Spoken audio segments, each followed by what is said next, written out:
Monsieur le Président de l'Assemblée générale, Mesdames et Messieurs les chefs d'État et de gouvernement, Monsieur le Secrétaire général de l'Organisation des Nations Unies, Mesdames et Messieurs, à l'entame de mes propos, je voudrais vous adresser les chaleureuses salutations de Son Excellence le colonel Assimi Goïta, président de la transition, chef de l'État du Mali, celles du gouvernement et du peuple malien. Je voudrais ensuite vous adresser, Monsieur le Président, les chaleureuses félicitations de la délégation malienne pour votre brillante élection à la présidence de la 79e session de l'Assemblée générale. Votre beau pays, le Cameroun, pays africain frère et ami, entretient d'excellentes relations avec mon pays. Vous pouvez compter sur le soutien total du Mali dans l'accomplissement réussi de votre mandat.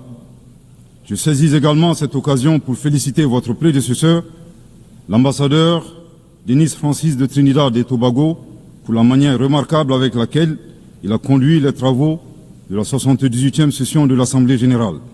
Enfin, permettez-moi de réitérer à Monsieur le secrétaire général de l'ONU, Monsieur Antonio Guterres, nos encouragements à poursuivre les efforts pour la réalisation des nobles objectifs de notre organisation commune. Monsieur le Président, le 26 juin 1945, en signant la Charte des Nations Unies à San Francisco, les peuples se sont résolument engagés, je cite, à préserver les générations futures du fléau de la guerre qui, 2 fois en l'espace d'une vie humaine, a infligé à l'humanité d'indicibles souffrances. Fin de citation. Aujourd'hui, l'occasion nous est offerte de nous prononcer sur le thème suivant, ne laisser personne de côté, agir ensemble pour la promotion de la paix, du développement durable et de la dignité humaine pour les générations présentes et futures. Le choix de ce thème qui intervient 79 ans après la signature de la Charte des Nations Unies est-il un pur hasard ou le résultat d'une construction mentale? Nous l'ignorons.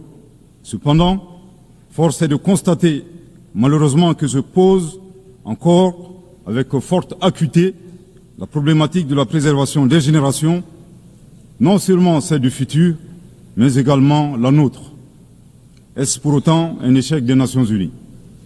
Incontestablement, une évaluation objective avec des recommandations réalistes de notre système collectif serait salvatrice pour notre devenir.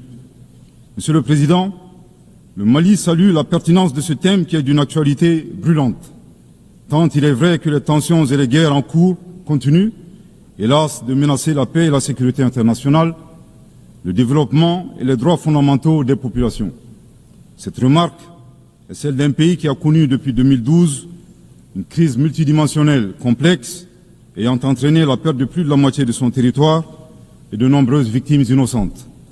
Suite à une association à la fois incestueuse et opportuniste de groupes terroristes et de groupes armés.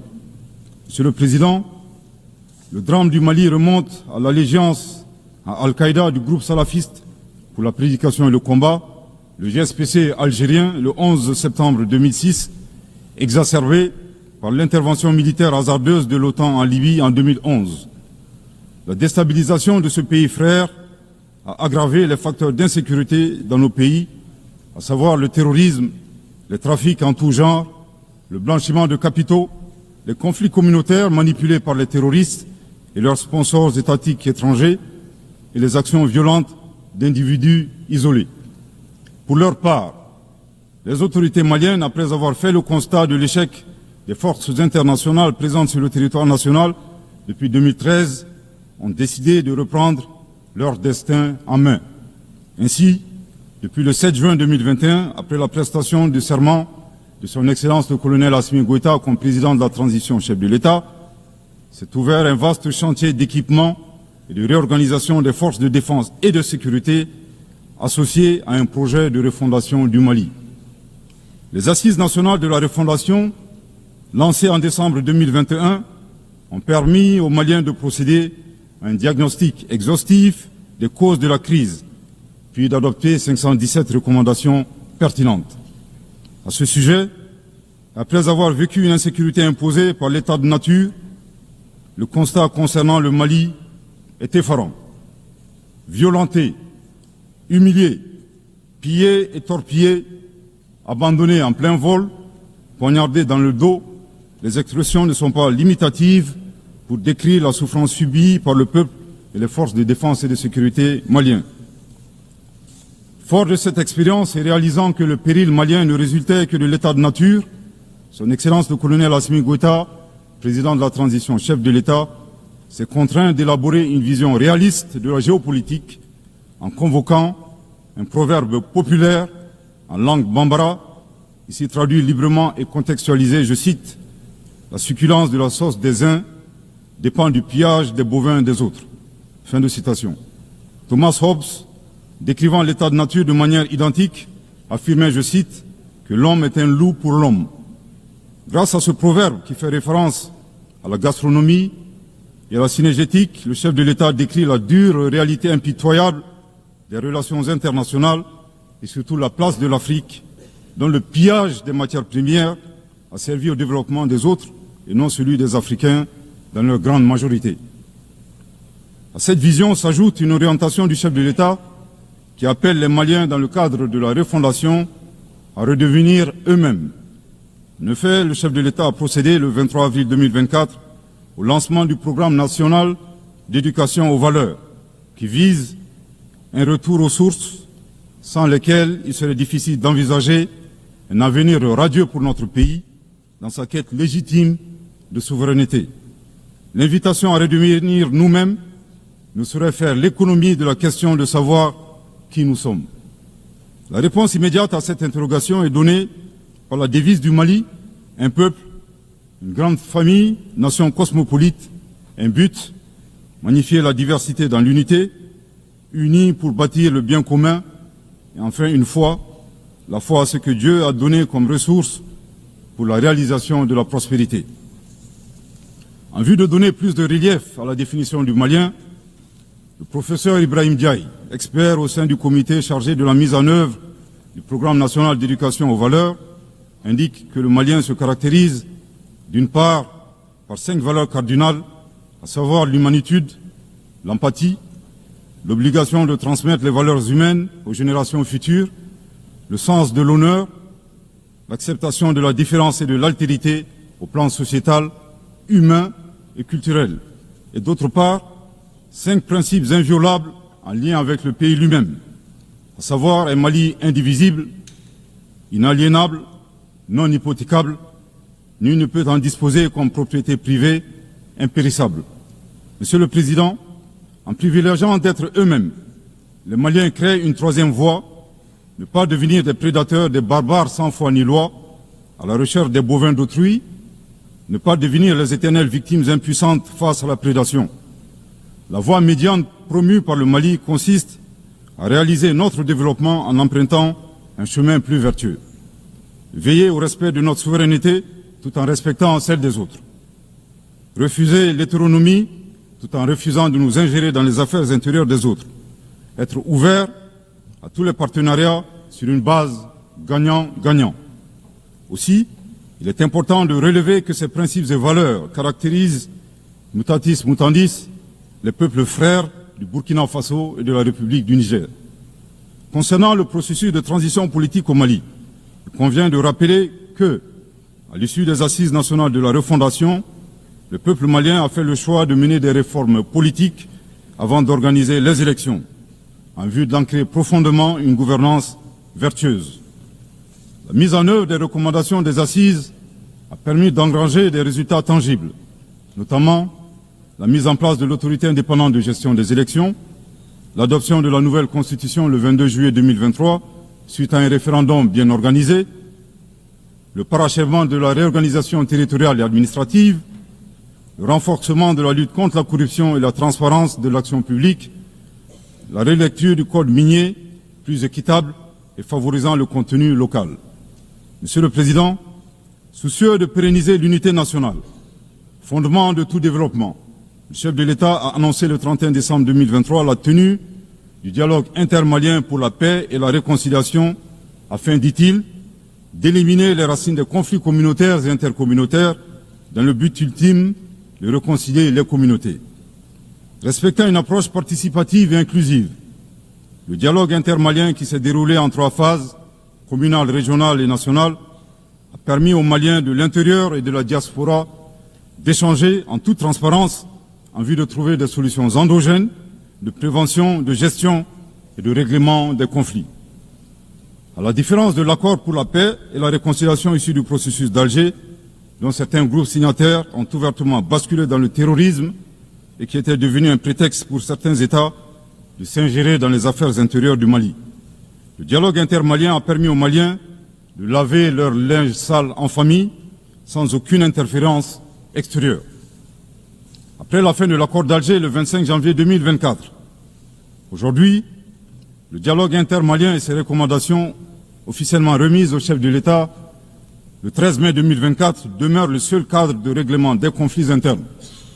Nous réitérons un appel à tous les Maliens à s'inscrire dans cette dynamique de réconciliation, une étape indispensable au retour à l'ordre constitutionnel apaisé et sécurisé grâce à l'organisation d'élections présidentielles.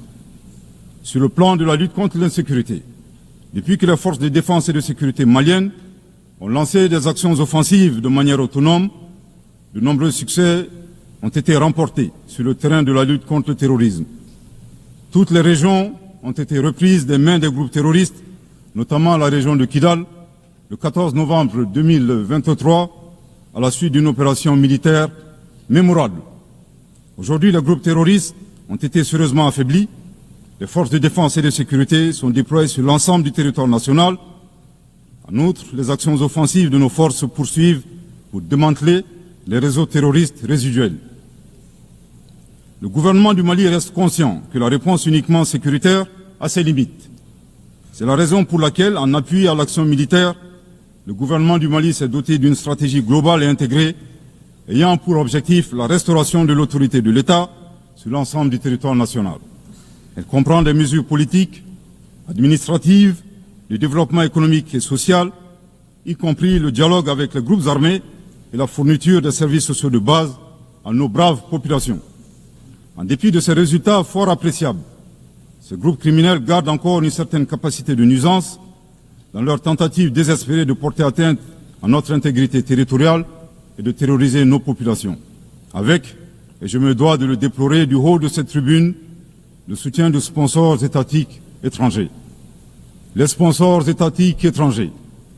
Après des années de dénonciation de ces acteurs étatiques qui soutiennent le terrorisme international, les autorités ukrainiennes ont violé ouvertement et de manière inédite la Charte des Nations Unies, ainsi que les conventions et résolutions pertinentes des Nations Unies relatives à la prévention et à la lutte contre le terrorisme. Lorsque des officiels de ce pays, ayant confondu la scène internationale et la scène de théâtre, ont avoué la participation active de leur pays à la lâche attaque terroriste ayant visé une patrouille des forces de défense et de sécurité du 24 au 26 juillet 2024 à Tinzaouatin dans la région de Kidal.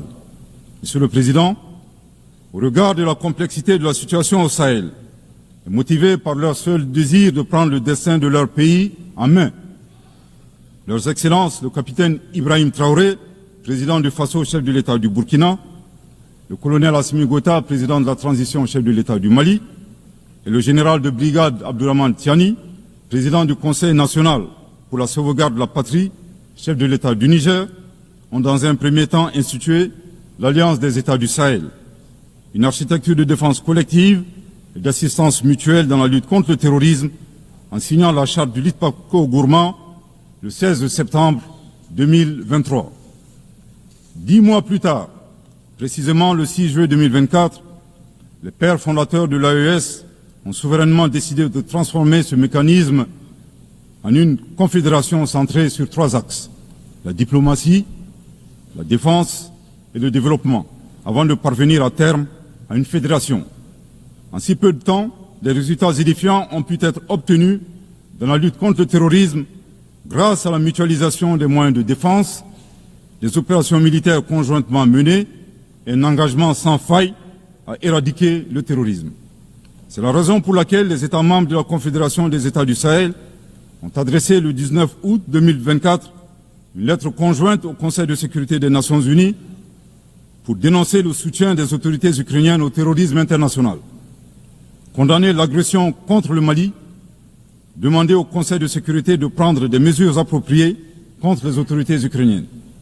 Soit dit en passant, qu'il me soit permis de rappeler que ce nouvel envoi de lettres intervient pendant que le Mali attend encore la suite réservée à une précédente lettre de saisine du Conseil de sécurité des Nations Unies en date du 15 août 2022 afin d'exposer les actes d'agression français à son encontre ainsi que leur implication dans la promotion des 3 formes de terrorisme au Sahel, à savoir le terrorisme armé, le terrorisme économique et le terrorisme médiatique. Couvrant une superficie de 2 758 000 km², avec 71 millions d'habitants, majoritairement jeunes, un potentiel économique exceptionnel, un sous-sol riche de la quasi-totalité des éléments du tableau de Mendeleïev, la particularité de la Confédération des États du Sahel réside dans l'état d'esprit des chefs d'État, des peuples et des forces de défense et de sécurité de la Confédération, forts de leur dignité et de leur honneur. Motivés plus que jamais par le sang versé des leurs, décidés à combattre le terrorisme sous toutes ses formes et honorer la mémoire des victimes, civiles comme militaires, sahéliennes comme étrangères, de la barbarie, déterminés à défendre l'intégrité de leurs terres et assurer leur prospérité de manière pacifique. Comme le stipule le préambule de la charte du Liptako-Gourma, qui fait référence à plusieurs organisations internationales, notamment la CEDEAO et les valeurs universelles. Au Seigneur de la guerre et du chaos, avec l'aide de Dieu, nous triompherons encore et toujours de vos œuvres funestes et diaboliques. Curieusement, depuis la création de l'AES, nous avons été surpris par l'hostilité farouche avec laquelle elle a été accueillie, en particulier par certains responsables de la CEDEAO, aux ordres d'entités impérialistes et néocoloniales. Le reste de l'histoire est connu. Amadou Hampâté-Bâ disait, je cite, « À trop vouloir jeter une grenouille qui vous dégoûte, elle finit par tomber dans une bonne mare. » Fin de citation. La Confédération des États du Sahel est ouverte à tous les investisseurs à condition que le partenariat profite aux populations sahéliennes et à la condition de respecter la souveraineté des États. Monsieur le Président, c'est l'occasion pour moi de saluer les relations de coopération exemplaires et fructueuses entre le Mali et la Russie, la Chine, la Turquie, l'Iran et bien d'autres alliés sincères. Le Mali reste ouvert à tous les partenaires qui souhaitent l'aider à relever ces multiples défis. À cet égard, je réaffirme que le gouvernement du Mali reste disposé à poursuivre et à renforcer sa coopération avec l'ONU, notamment à travers les agences, fonds et programmes avec lesquels nous entretenons d'excellentes relations de coopération. Nous saisissons également cette opportunité pour saluer et reconnaître la sagesse de son Excellence, Monsieur le Président Abdelmajid Tebboune, Président de la République algérienne démocratique et populaire. Le 29 août 2024, lors d'une tournée dans le sud algérien, vous déclariez que la Libye, le Niger et le Mali sont des nations fraternelles que vous soutiendriez et non desserviriez. Le peuple malien n'a pas été surpris par ces propos, qui indiquent éloquemment votre panafricanisme, à l'instar de vos célèbres prédécesseurs, dont feu le président Abdelaziz Bouteflika, affectueusement appelé Abdelkader Mali. Suite à son établissement à Gao et l'engagement des autorités maliennes à travers les actions suivantes. Offrir le territoire malien comme base arrière aux Moudjahidines, ouvrant ainsi un front sud. Participer aux affrontements armés contre le colonisateur français en déployant des combattants maliens aux côtés des Moudjahidines sur le territoire algérien pour défendre la liberté et la dignité des Algériens. Défendre la cause algérienne dans toutes les instances diplomatiques jusqu'au recouvrement de leur indépendance. Cependant, il est de notre devoir d'appeler votre haute attention sur les propos incongrus de vos collaborateurs, allant à contresens de votre souhait de promouvoir des relations harmonieuses avec vos voisins dans le Mali. Le 31 juillet 2024, le ministre algérien des Affaires étrangères déclarait que la crise malienne n'avait pas besoin de solution militaire. C'était un conflit entre frères. La solution ne peut être que politique. Au sujet de l'accord d'Alger, il a affirmé qu'il avait été bénéfique pour le Mali et avait préservé la souveraineté et l'intégrité territoriale du Mali. S'en départir par conséquent aura un impact négatif sur tous les acquis. En outre, le 26 août 2024, votre représentant permanent auprès des Nations Unies a déclaré, je cite, « Ce matin, j'ai appris par les médias qu'un drone a effectué une frappe dans le nord du Mali, tuant une vingtaine de civils. Ceux qui appuient sur la manette de ce drone n'ont de compte à rendre à personne sur ces frappes. » Fin de citation. De l'analyse des propos du premier, nous constatons une grave ingérence dans les affaires intérieures du Mali. En effet, la nature de la solution déployée par les autorités maliennes ne concerne que les Maliens. Depuis la fin de l'accord d'Alger, le 25 janvier 2024, les Maliens n'expriment qu'un seul vœu le concernant, que son âme repose en paix. Monsieur le ministre des Affaires étrangères, l'accord est bien et belle mort. Vos incantations ne serviront pas à le ressusciter. Vous me donnez l'occasion d'une part de vous réitérer que nul ne peut aimer le Mali plus que les Maliens, et d'autre part de vous rappeler que le Mali et son peuple ne seront pas des spectateurs face aux assauts et l'adversité. Pour chaque balle tirée contre nous, nous réagirons par réciprocité. Pour chaque mot employé de travers, nous réagirons par réciprocité. À bon entendeur, tant pis. Quant aux représentants permanents algériens, en plus d'offrir le gîte et le couvert, certainement avec de succulents plats de tchèque-chouka et de chorba, à des terroristes et des renégats en débandade, son rôle d'estafette désorienté ne contribue guère à la promotion des relations de bon voisinage. De ces propos, il ressort des accusations graves et infondées. D'une part, la qualification de la nature civile des victimes, à partir des médias, est aventureuse et diffamatoire. Et d'autre part, en affirmant que les opérateurs de drones n'ont de compte à rendre à personne, il alimente une campagne de désinformation contre le Mali, tout en soutenant l'idée que les voyantes forces de défense et de sécurité maliennes seraient incapables de piloter des drones. Il me plaît ici de rappeler que la montée en puissance des FAMA n'est pas une vue de l'esprit, mais une réalité tangible qui a permis de reprendre le contrôle de l'ensemble du territoire national. Concernant l'usage des drones, les opérateurs sont bien des Maliens qui agissent avec professionnalisme, à l'instar du reste des forces de défense et de sécurité maliennes, et traitent les cibles terroristes suivant des procédures conformes aux normes internationales. À titre de rappel, il y a quelques années, les acteurs de l'instrumentalisation des droits de l'homme, déterminés à ternir la performance antiterroriste de l'armée nationale algérienne, ont mis en exergue la question subversive du qui tue qui.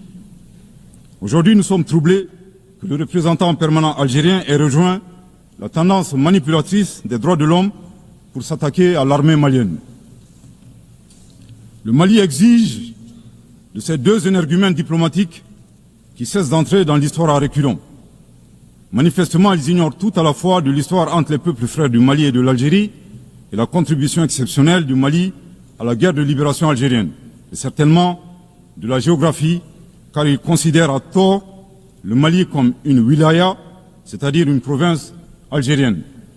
Je répète, le Mali exige de ces deux énergumènes diplomatiques qui cessent d'entrer dans l'histoire à reculons. Manifestement, ils ignorent tout à la fois de l'histoire entre les peuples frères du Mali et de l'Algérie et la contribution exceptionnelle du Mali à la guerre de libération algérienne et certainement de la géographie, car ils considèrent à tort le Mali comme une wilaya, c'est-à-dire une province algérienne. Je répète pour une dernière fois, le Mali exige de ces deux énergumènes diplomatiques qui cessent d'entrer dans l'histoire à reculons. Manifestement, ils ignorent tout à la fois de l'histoire entre les peuples frères du Mali et de l'Algérie et la contribution exceptionnelle du Mali à la guerre de libération algérienne et certainement de la géographie, car ils considèrent à tort le Mali comme une wilaya, c'est-à-dire une province algérienne. Monsieur le Président, sur la situation régionale et internationale, le Mali reste très attentif au développement en cours en Afrique et dans le reste du monde. Ainsi sommes-nous préoccupés par le niveau de violence au Moyen-Orient, notamment dans les territoires palestiniens occupés. Le peuple malien réaffirme son soutien au peuple palestinien frère dans sa lutte légitime pour l'autodétermination. Le gouvernement du Mali réitère son appui à la solution à deux États, Israël et la Palestine, vivant côte à côte, en paix et en sécurité, à l'intérieur de frontières sûres et internationalement reconnues. Nous condamnons sans réserve l'usage indiscriminé de la force par l'armée israélienne contre les Palestiniens. Au plan humanitaire, le Mali est préoccupé par la situation précaire des millions de réfugiés et les déplacés internes dans le monde, du fait des conflits armés, des catastrophes naturelles et des changements climatiques. J'ai en ce moment une pensée toute particulière pour mes compatriotes réfugiés dans les pays voisins, pays que je remercie pour leur hospitalité et leur générosité. Je voudrais les assurer que le gouvernement malien ne ménagera aucun effort pour continuer à les assister et pour créer les conditions leur permettant de rentrer dignement et en toute sécurité dans leur localité d'origine.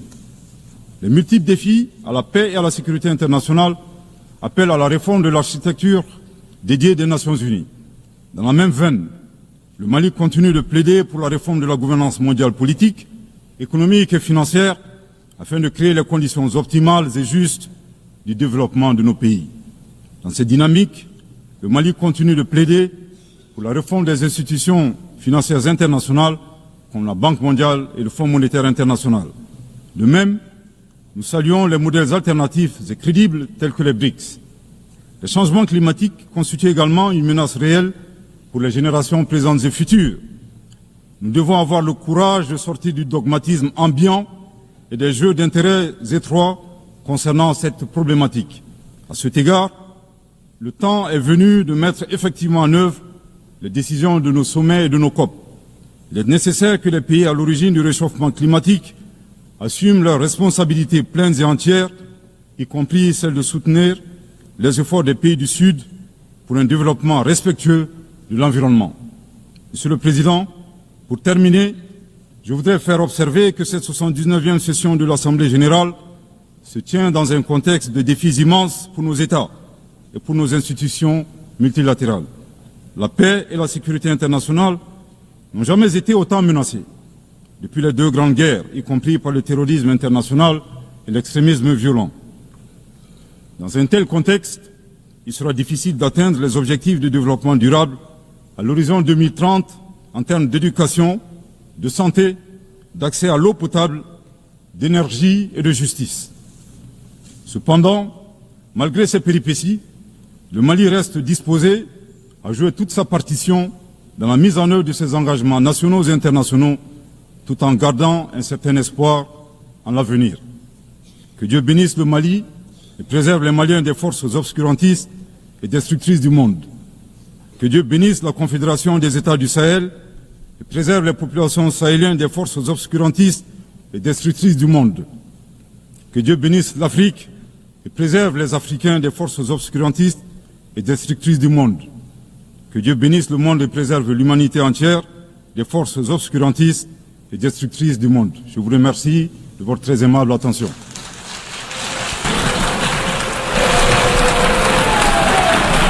I thank the